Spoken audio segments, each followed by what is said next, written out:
Iran વિરુદ્ધ Israel અને અમેરિકાના યુદ્ધના કારણે ગલ્ફના અનેક દેશોમાં વસતા આપણા ગુજરાતીઓ માટે, ઈરાન અને ઇઝરાયલમાં વસતા આપણા ગુજરાતીઓ માટે અનેક ચિંતાનો વિષય છે.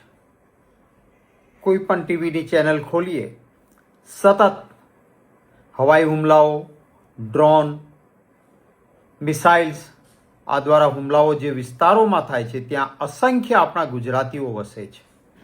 મેં માનનીય વડાપ્રધાનશ્રીને અને માનનીય વિદેશ મંત્રીશ્રીને વિનંતી કરતો ઈમેલ મોકલ્યો છે કે આપણા ગુજરાતીઓ જે આ જગ્યાએ છે એમની સંપૂર્ણ સુરક્ષાની વ્યવસ્થા કરવામાં આવે.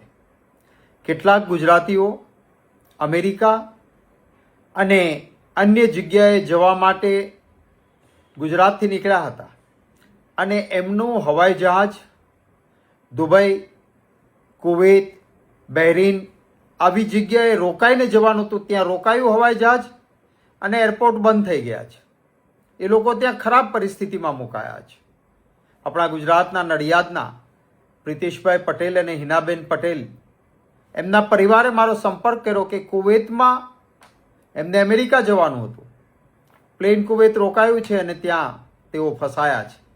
પારાવાર મુશ્કેલીઓનો સામનો કરવો પડી રહ્યો છે. આપણા અનેક યાત્રીઓ જે ખાસ કરીને ઉમરા કરવા માટે જતા હતા, એ સાઉદી અરેબિયામાં એરપોર્ટ પર પહોંચવાના સમયે એમને કહેવામાં આવ્યું કે એરપોર્ટ બંધ થઈ ગયું છે, આગળ નહીં જઈ શકાય, નથી એમના માટે કોઈ વ્યવસ્થા. આવા તો અનેક વ્યક્તિઓ ખાસ કરીને આપણા ગલ્ફ કન્ટ્રીઝ સાથે, ગલ્ફના દેશો સાથે આપણો ગુજરાતનો તો સદીઓ પુરાનો વ્યવસાય છે.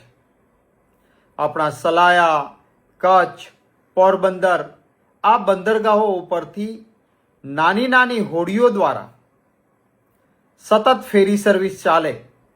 આપણા દેશને પણ ફાયદો, આપણા દેશની વસ્તુઓ ત્યાં લઈને જઈને વેચાણ પણ થાય છે, દેશનો પણ હિત છે. આ બધા નાના લોકો છે. આમની સુરક્ષા અને આમના રોજગારની સુરક્ષા, એમની વ્યવસ્થા આ પણ સરકારે તાત્કાલિક કરવી જોઈએ એવી મેં માંગણી કરી છે. ખાસ કરીને જે ઇઝરાયલમાં, ઈરાનમાં કે ગલ્ફ કન્ટ્રીઝમાં અનેક ગુજરાતી પરિવારો રહે છે, એમને પરત ગુજરાતમાં આવવું હોય તો એમને લાવવા માટેની, કારણ કે અત્યારે એમની હાલત તો ખરાબ હશે. ભૂતકાળમાં ખાડી યુદ્ધ થયું ત્યારે કેન્દ્રમાં કોંગ્રેસની સરકાર હતી, સરકારના ખર્ચે બધાને જ પરત લઈને આવ્યા હતા. એ જ રીતે સરકારી ખર્ચે જે ગુજરાતીઓ આવવા માંગતા હોય એમને સહી સલામત લાવવાની વ્યવસ્થા કરવામાં આવે. જે પ્રવાસીઓ એરપોર્ટ પર ફસાયા છે, એમના પાસે કોઈ બીજી વ્યવસ્થા નથી. સામાન્ય રીતે આપણે પણ બહાર ફરવા ગયા હોઈએ તો છેલ્લા દિવસે જવાનું હોય ત્યાં સુધીમાં શોપિંગ આ તે ખર્ચાઓ કરી લીધા હોય, પછી કંઈ વધ્યું ના હોય. હવે એવા સમયે અચાનક જો એરપોર્ટ બંધ થઈ જાય અને રોકાવાનું થાય તો આપણે સમજી શકીએ છીએ કેવી મુશ્કેલી થાય. મને કેટલાક સમાચારો મળ્યા એ પ્રમાણે અન્ય મોટાભાગના દેશોએ આવા રીતે ફસાયેલા વ્યક્તિઓ માટે પોતાના નાગરિકોને રહેવા, જમવા, હોટલ બધી વ્યવસ્થા કરી છે.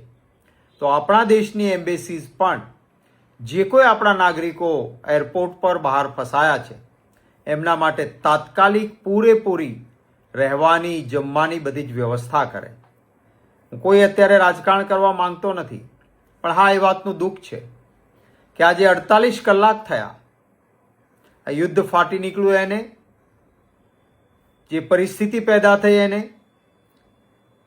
માનનીય વડાપ્રધાન શ્રી કે ગુજરાતના મુખ્યમંત્રી શ્રી તરફથી એક પણ નિવેદન આપણા ગુજરાતીઓની ચિંતા કરતું આવ્યું નથી. ત્યારે મેં સામેથી મારા પાસે જે હકીકતો પ્રાપ્ત હતી, મને જે પરિવારોના તરફથી ફોન આવતા હતા એના આધાર ઉપર અને મારા પાસે પ્રાપ્ત માહિતીને ધ્યાને લઈને કેટલીક વિડીયો પણ આવી, એ સાથે માનનીય પ્રધાનમંત્રી શ્રી અને વિદેશ મંત્રીશ્રીને ઈમેલ પણ કરી છે.